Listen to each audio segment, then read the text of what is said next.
વિધાનસભા ગૃહમાં કોંગ્રેસના ધારાસભ્ય અમિત ચાવડાએ સરકારી જમીનમાં દબાણોનો મુદ્દો ઉઠાવ્યો, જેના જવાબમાં મહેસૂલ મંત્રીએ સ્વીકાર કર્યું કે હજીરામાં આર્સેનલ મિત્તલ સ્ટીલ ઇન્ડિયાએ ગેરકાયદેસર દબાણ કર્યું। સરકારે કેસ કરી 106.82 કરોડ રૂપિયાનો દંડ વસૂલ્યો અને હાલમાં જમીન ખુલ્લી કરવાની કામગીરી ચાલી રહી છે।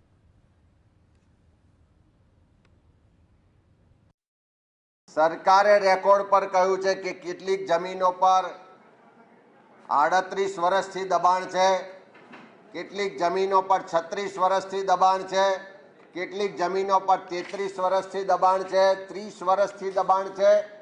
એવી 173 હેક્ટર જમીન પર એક જ ઉદ્યોગપતિ, એક જ કંપનીનું દબાણ છે।